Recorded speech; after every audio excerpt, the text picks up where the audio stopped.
A mom and her two daughters killed in cold blood by their own son and brother. This is a terrible situation. That's according to Police Chief Brian Myers with the Ridgeland Police Department out of Mississippi, where he says the three women were murdered. We've never had a triple homicide. For sure, this is a new one for us. The suspect, identified as Ivory James Welch III, took off. Within 24 hours. Mom, I want a big party. Those 6 words might seem innocent enough, a simple request from son to mother. But in Ridgeland, Mississippi, they allegedly became the catalyst for a bloodbath that left 3 women dead on Mother's Day 2024. Welcome to Shadows of Crime. If you're new here, hit that subscribe button now as we uncover the truth behind America's most shocking cases. The bodies were discovered in the living room of a home on Old Canton Road. 3 generations of women from the same family, all shot to death. The killer had already fled the scene, crossing state lines in a desperate attempt to escape justice. Ida Thomas Welch, 76, lay beside her daughters Vicky, 56, and Crystal, 42. Just hours earlier, they had been alive, perhaps preparing to celebrate Mother's Day together. Now they were at the center of a multi-state manhunt that would end in a hail of gunfire. What transforms a family member into a killer? What pushes someone over the edge to the point where they murder their own mother and sisters? As investigators arrived at the Welch family home that Sunday afternoon, they couldn't have imagined the shocking motive they would soon uncover. A motive so trivial, so petty, that it defies comprehension. The suspect wasn't a stranger. He wasn't an intruder. He was Ivory James Welch III, son of Ida, brother to the victims. And he was now armed, dangerous, and on the run. What happened inside that house on Mother's Day? What final conversations took place before bullets shattered the family forever? And how did a birthday party request allegedly trigger one of the most disturbing family massacres in recent memory? The answers will challenge everything you thought you knew about family dynamics and the thin line between love and hate. To understand the magnitude of what happened on that fateful Mother's Day, we must first understand who the Welch family was before tragedy struck. Their story begins in Ridgeland, Mississippi, a city of roughly 24,000 people just north of Jackson, where they had built lives filled with purpose and connection. At the center of this family stood Ida Thomas Welch, a 76-year-old matriarch whose presence anchored the family. While public records don't detail her career or personal interests extensively, those who knew her described Ida as a beloved mother whose influence shaped her children's lives in profound ways. She had raised 4 children, Vicky, Crystal, Kimberly, and Ivory, instilling in them values that would guide their paths into adulthood. The Welch home on Old Canton Road served as more than just a residence. It was a gathering place where 3 generations of the family maintained their bonds. Ida shared this space with 2 of her daughters, creating a multi-generational household that reflected their close-knit relationship. Vicky Renee Welch, at 56, remained closely connected to her mother throughout adulthood, though details about her professional life and personal interests remain scarce in public records. Her decision to live with or near her mother and sister Crystal speaks to the priority she placed on family connections. Those who knew the Welch family noted how Vicky contributed to the household's warm atmosphere, her presence a constant in the family dynamic. But it was perhaps Crystal Lynn Welch who had established the most visible legacy outside the family home. At 42, Crystal had built an impressive career dedicated to justice and advocacy. As an associate clinical professor at Mississippi College School of Law, she specialized in family and children's law, adoption law, and youth court law, areas that directly impacted vulnerable populations throughout the state. Crystal's commitment to social justice extended far beyond the classroom. She served as board president of the American Civil Liberties Union, ACLU of Mississippi, championing civil liberties and constitutional rights. Additionally, her role as vice president of the Mississippi Free Press Board of Directors reflected her dedication to independent journalism and community empowerment. Colleagues consistently described Crystal as passionate and energetic, someone whose enthusiasm for justice was contagious. Students found in her a mentor who challenged them to think critically about the law's role in protecting society's most vulnerable members. Her infectious spirit and unwavering commitment to equality made her a respected figure in Mississippi's legal community. Then there was Ivory James Welch III, the son and brother whose actions would forever alter the family's legacy. Public records reveal little about his life before the tragedy. His career, interests, or relationship dynamics within the family remain largely unknown. This gap in the public narrative would soon be filled with questions about what could drive someone to commit such violence against their own family members. The fourth sibling, Kimberly Welch, lived separately from the family home but maintained strong connections with her mother and sisters. She would soon become the family's lone survivor, shouldering the immense burden of grief and practical matters in the aftermath of unimaginable loss. From the outside, the Welch family appeared to exemplify the strength of family bonds.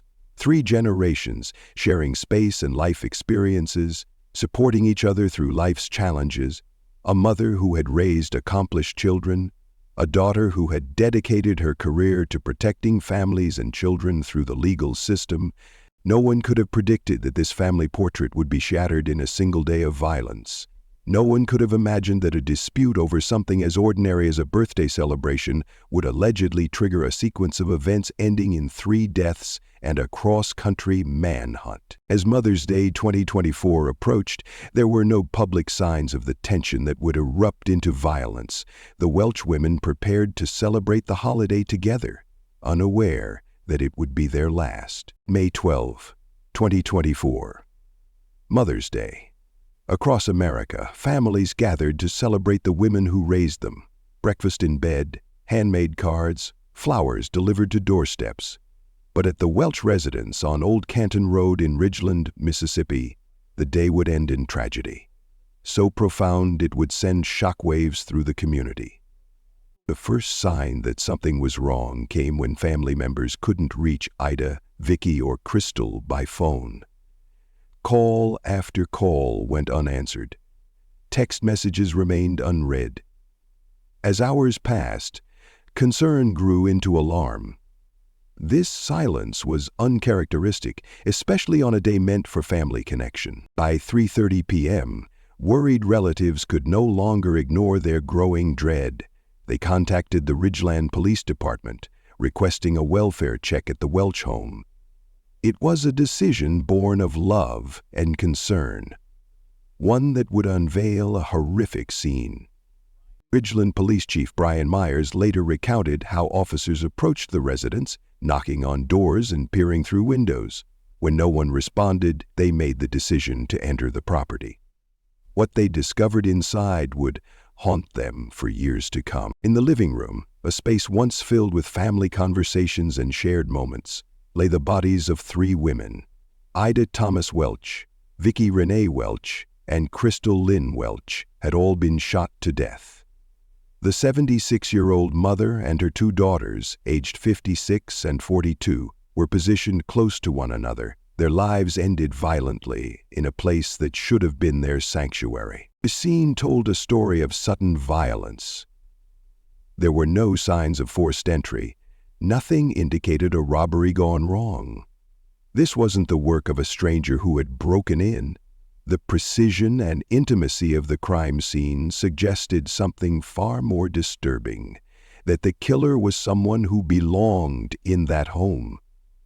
Someone the victims trusted. Officers secured the scene immediately, their training kicking in despite the emotional weight of what they'd discovered.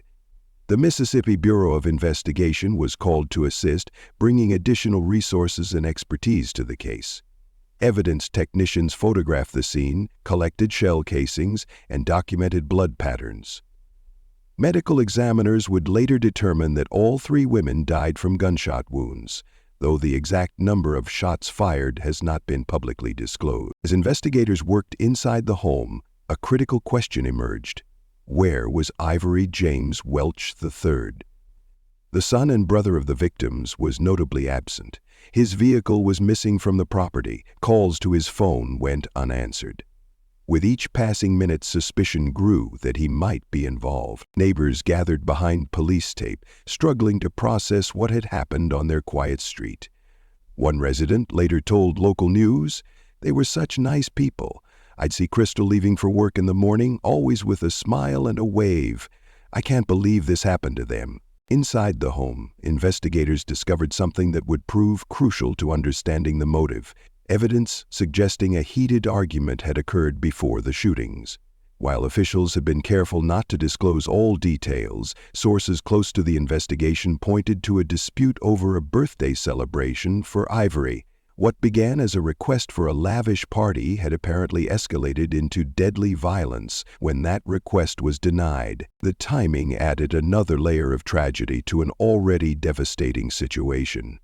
Mother's Day, a day meant to honor maternal figures, had become the backdrop for a mother's murder. The cruel irony wasn't lost on the community or the investigators working the case. As day turned to evening, the focus shifted from processing the crime scene to locating Ivory James Welch III. Surveillance footage from nearby businesses was collected, cell phone records were examined, credit card transactions were tracked. Every available resource was deployed to find the man now considered the prime suspect in the triple homicide. An arrest warrant was quickly issued, and the U.S. Marshals Fugitive Task Force joined the manhunt. Law enforcement agencies across multiple states were alerted to be on the lookout for Ivory and his vehicle. His description and license plate number were distributed to patrol officers from Mississippi to the western states. What no one knew yet was how far Ivory had already traveled, or how this deadly pursuit would end. As night fell on Mother's Day 2024, 3 women lay in the county morgue while their alleged killer raced across state lines, putting as much distance as possible between himself and the scene of unimaginable violence he had left behind. The question on everyone's mind: how could a dispute over a birthday party lead to the execution of 3 family members? The answer would prove as disturbing as the crime itself. Before we continue with this shocking case, I want to ask, have you ever witnessed family disputes escalate to dangerous levels in your community? Drop your thoughts in the comments below, and don't forget to hit that like button if you're finding this case as disturbing as I do. As dawn broke on May 13th, the investigation into the Welch family murders shifted into high gear. Ridgeland Police Chief Brian Myers assembled a task force dedicated to tracking down Ivory James Welch III, now the primary suspect in the triple homicide of his mother and sisters. The clock was ticking with every passing hour. Ivory moved further from the crime scene, potentially endangering others in his path. Investigators combed through the Welch family home, methodically collecting evidence that would help them understand both the sequence of events and Ivory's possible whereabouts. Digital forensic specialists examined computers and phones recovered from the residence, searching for clues about Ivory's state of mind before the killings and any hints about where he might flee. What they discovered painted a troubling picture. According to sources close to the investigation, evidence suggested the conflict had been brewing for days before erupting into violence.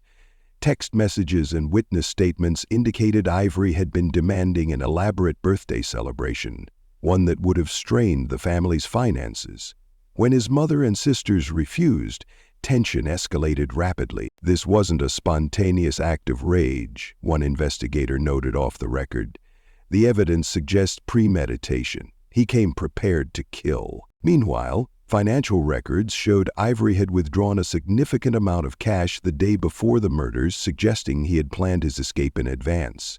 Credit card transactions traced a westward path, first appearing in western Mississippi, then in Dallas, Texas. He was moving quickly, staying ahead of law enforcement by constantly changing location. The U.S. Marshals Fugitive Task Force, renowned for their ability to track and apprehend dangerous fugitives, deployed teams along Ivory's projected route. Digital billboards along major highways displayed his photo and vehicle description. Local news stations across multiple states broadcast alerts about the dangerous fugitive wanted for the Mother's Day massacre. By midday on May 13th, A breakthrough came when a gas station attendant in western Texas recognized Ivory from news reports. Security footage confirmed he had stopped to refuel before continuing westward. The attendant's quick thinking in alerting authorities narrowed the search area considerably. It seemed completely normal, the attendant later told reporters. Paid for his gas, bought some snacks. If I hadn't seen his picture on the news that morning, I would never have known he was running from a triple murder. This ordinary behavior from a man who had allegedly just killed his entire family baffled many. How could someone commit such a horrific act and then calmly purchase snacks at a gas station? Criminal psychologists suggest this compartmentalization is not uncommon among family annihilators, individuals who kill multiple family members before either taking their own lives or attempting to start over elsewhere. As Ivory crossed into New Mexico and then Arizona, law enforcement agencies coordinated their efforts across state lines. Helicopter surveillance was deployed in areas where he was believed to be traveling. Border Patrol agents were alerted in case he attempted to flee into Mexico. Back in Ridgeland, the community struggled to process the tragedy. The Mississippi College School of Law, where Crystal had taught, became a gathering place for grieving students and colleagues. The ACLU of Mississippi issued a statement mourning the loss of their board president. Multiple organizations releasing statements about the tragedy, including the ACLU of Mississippi, where Crystal Welch served as the president of the board of directors. The statement reading in part, "Our staff and board will forever be grateful for her commitment to equality and justice. Her passion for life, infectious spirit, and enthusiasm will be missed." Crystal's passion for justice and equality had touched countless lives, making her murder all the more devastating for those who had worked alongside her. ACLUMS Executive Director Jarvis Dortch remembered Crystal as an enthusiastic leader and a great friend, who was always asking what more she could do to support our team and our work. Her commitment to equality and justice had made her a powerful advocate for marginalized communities throughout Mississippi. As the manhunt intensified, investigators continued building their case. Ballistics tests confirmed all three victims had been killed with the same weapon, a handgun registered to Ivory. Gunshot residue tests and blood spatter analysis helped reconstruct the sequence of events inside the Welch home. The evidence suggested the women had been shot at close range, with no signs they had time to defend themselves. The timeline became clearer. After the murders, Ivory had immediately fled the scene, beginning a journey that would take him across 4 states in less than 24 hours. His determination to escape justice was matched only by law enforcement's resolve to bring him to account for the 3 lives he had allegedly taken. By the evening of May 13th, just over 24 hours after the bodies were discovered, Arizona Department of Public Safety troopers received intelligence that Ivory's vehicle had been spotted near Morenci, a small mining town in eastern Arizona. As they prepared to intercept him, none could predict the violent confrontation that would bring this manhunt to its dramatic conclusion. The question remained, would Ivory James Welch III surrender peacefully, or was he prepared to add more victims to his deadly tally? The answer would come soon enough, bringing this chapter of the tragedy to a close, while opening new wounds for the surviving family members left to pick up the pieces. The dusty roads near Morenci, Arizona, a small copper mining town tucked against the New Mexico border, became the unlikely final stage in Ivory James Welch III's desperate flight from justice. As May 13th drew to a close, Arizona Department of Public Safety troopers positioned themselves strategically along Highway 191, the main artery connecting this remote region to the rest of the state. Intelligence reports had tracked Ivory's vehicle to this area, nearly 1,500 miles from the Ridgeland, Mississippi home where his mother and sisters lay dead. For 24 hours he had driven almost nonstop, crossing 4 state lines in a frantic attempt to outrun both law enforcement and the consequences of his actions. At approximately 8:30 p.m. local time, a patrol unit spotted Ivory's vehicle heading north on the highway. Following protocol for high-risk stops involving potentially armed and dangerous suspects, the troopers called for backup before attempting to intercept him. Within minutes, additional units converged on the area, creating a perimeter designed to prevent escape. When officers activated their emergency lights and sirens, Ivory initially appeared to comply, pulling his vehicle to the shoulder of the desolate highway. The sun had already set behind the Pelancio Mountains, casting long shadows across the desert landscape. Troopers approached with extreme caution, weapons drawn, using their patrol cars as shields.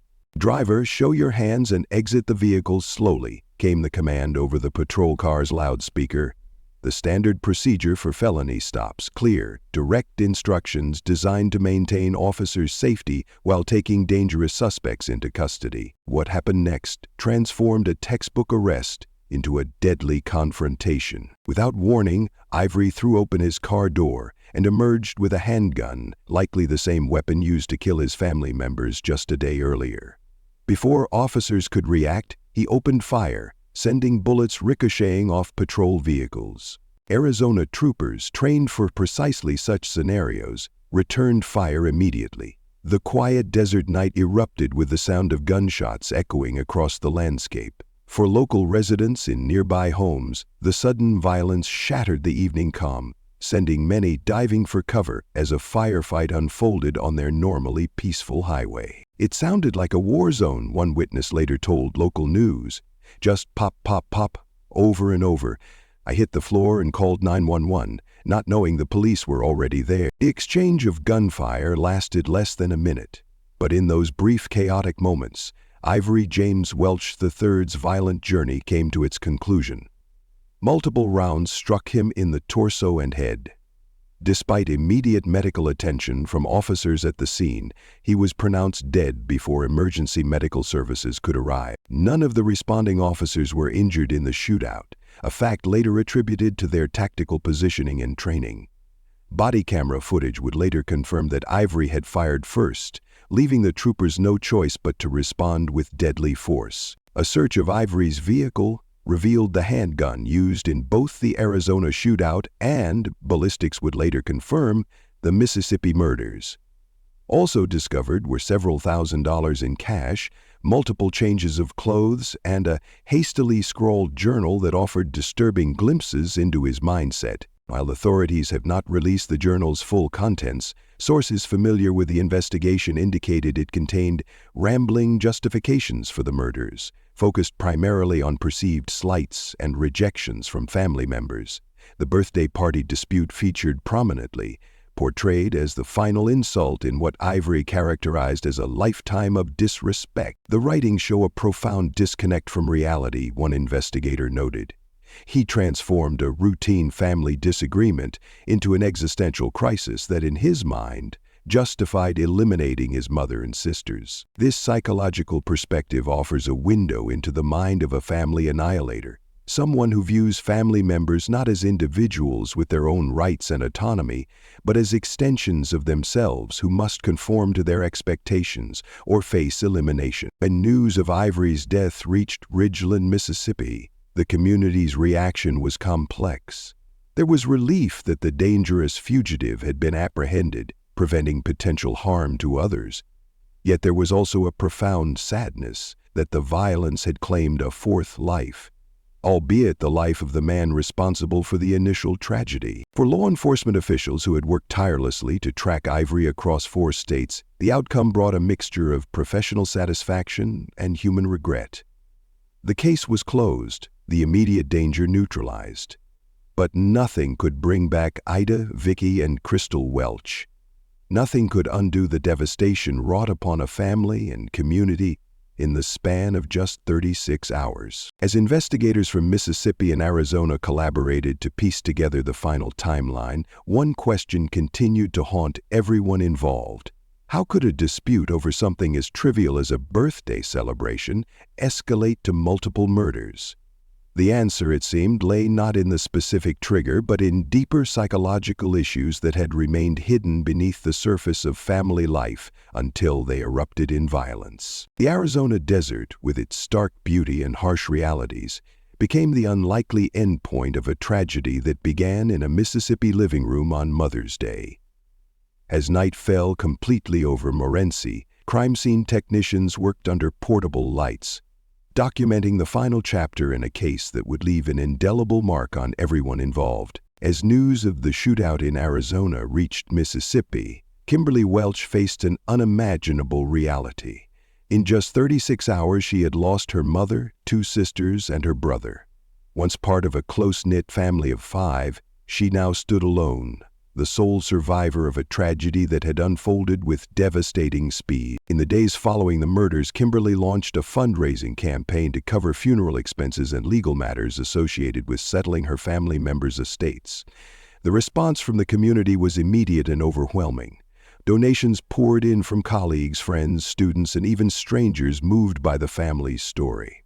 The campaign quickly exceeded its initial goal, a testament to the impact Ida, Vicky, and especially Crystal had made on those around them. "No one should have to bury 3 family members at once," wrote one donor. "The Welch women deserved so much better than this."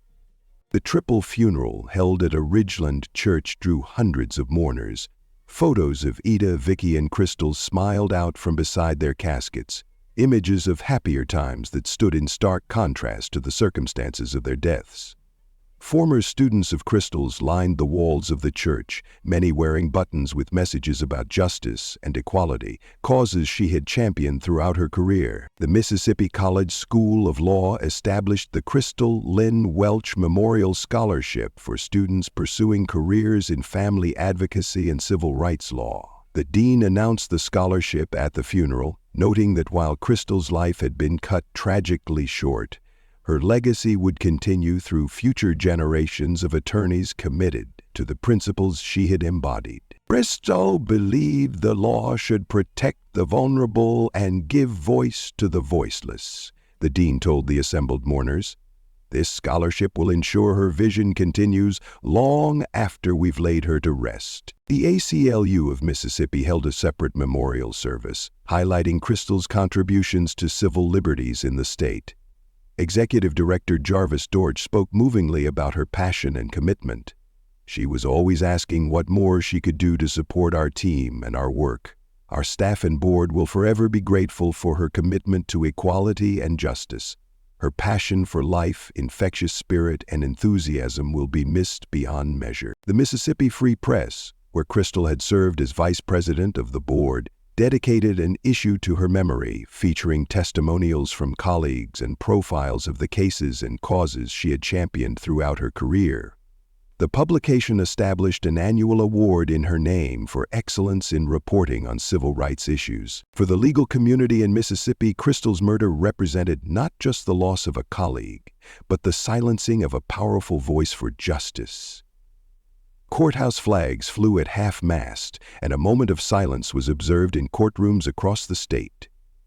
Judges who had worked with her spoke of her dedication and the void her absence would leave in family and children's advocacy. The ripple effects of the tragedy extended beyond the immediate family. Students who had studied under Crystal found themselves grappling with the sudden loss of a mentor. Civil rights organizations lost a dedicated advocate. The community lost 3 women who had contributed to its fabric in both visible and quiet ways. The Welch family home on Old Canton Road stood empty, its future uncertain. Neighbors placed flowers at the end of the driveway, creating an impromptu memorial that grew with each passing day. Some left handwritten notes expressing condolences to Kimberly and sharing memories of interactions with Ida, Vicky, and Crystal. Law enforcement officials in Ridgeland faced questions about whether warning signs had been missed. Could this tragedy have been prevented? Chief Brian Myers addressed these concerns at a press conference, noting that there had been no previous domestic violence calls to the Welch residence, no restraining orders filed, no official indicators that would have flagged Ivory as a potential threat to his family. Sometimes the most dangerous situations are the ones that never come to the attention of authorities until it's too late, Myers explained. This case highlights the importance of recognizing and reporting concerning behavior before it escalates to violence. For many in the community, the motive remained incomprehensible. How could a disagreement over a birthday celebration trigger such extreme violence? Experts in family dynamics and violence pointed to this case as an example of how seemingly minor disputes can sometimes mask deeper issues of control, entitlement, and rage that have built up over time. As weeks passed, the immediate shock gave way to a more profound grief. The community began the slow process of healing, even as the case continued to prompt difficult conversations about family violence and the often hidden dynamics that can lead to tragedy. For Kimberly Welch, the path forward was fraught with both practical challenges and emotional trauma. Yet community support remains steadfast. A reminder that even in the darkest circumstances, compassion and solidarity can provide a foundation for rebuilding. The story of the Welch family tragedy became more than just another crime headline. It became a catalyst for conversations about family violence prevention, about recognizing warning signs, about the importance of support systems and intervention before conflicts escalate beyond control. What drives someone to kill their entire family? This question haunted investigators, psychologists, and the Ridgeland community in the wake of the Welch family murders. While I'd like to know where you're watching from, drop your country or state in the comments below as we explore the disturbing phenomenon of familicide, the killing of multiple family members by another relative. The Welch case fits a pattern that researchers have documented across hundreds of similar tragedies.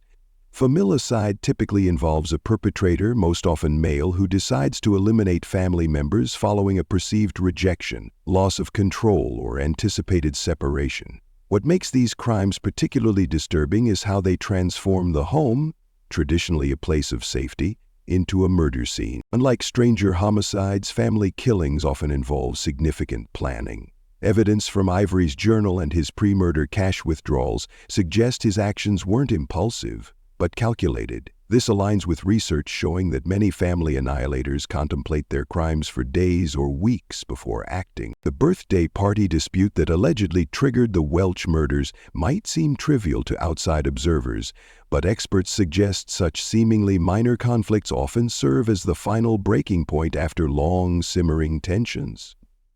Dr. Neil Websdale, director of the Family Violence Institute, notes that family annihilators frequently catastrophize ordinary disagreements, viewing them as existential threats to their identity or status. For those concerned about potential violence within their own families or communities, experts emphasize several key protective steps. Take threats seriously, even when they seem exaggerated or out of character. Many perpetrators of family violence signal their intentions before acting, but these warnings are often dismissed. Create safety plans that include emergency contacts, safe locations, and practical steps for leaving dangerous situations quickly if necessary. Recognize that controlling behaviors, extreme jealousy, financial manipulation, and isolation tactics often precede physical violence. These warning signs deserve attention and intervention. Utilize community resources like family counseling, crisis hotlines, and domestic violence organizations before conflicts escalate beyond control. Remember that family violence crosses all socioeconomic, educational, and cultural boundaries. The Welch family, with its accomplished members and community connections, demonstrates that no family is immune. The surviving members of the Welch family face a long journey of healing and reconstruction. For Kimberly Welch, moving forward means not only processing her own grief, but preserving the legacies of her mother and sisters while reconciling the devastating actions of her brother. The Mississippi legal and advocacy communities lost a powerful voice when Crystal was killed. Her colleagues at the Mississippi College School of Law, the ACLU, and the Mississippi Free Press continue her work, ensuring that her commitment to equality and justice endures beyond her lifetime. For those watching who may recognize warning signs in their own families or communities, remember that intervention before violence occurs saves lives. Resources exist in every community for those experiencing family conflict, from counseling services to legal protections to emergency shelters. The Welch family tragedy reminds us that behind every headline about family violence are real people with dreams, contributions, and connections that extend far beyond the circumstances of their deaths. Ida, Vicky, and Crystal were more than victims. They were a mother and daughters whose lives touched countless others in meaningful ways. As we conclude this exploration of the Welch family murders, I invite you to share your thoughts in the comments below. What community resources exist in your area for families in crisis? What warning signs do you think are most often overlooked? Your insights might help others recognize dangerous situations before they escalate to violence. Thank you for joining me on Shadows of Crime. Until next time, remember that understanding the darkest aspects of human behavior helps us recognize and prevent tragedy before it strikes. Stay safe, stay aware, and I'll see you in the next video.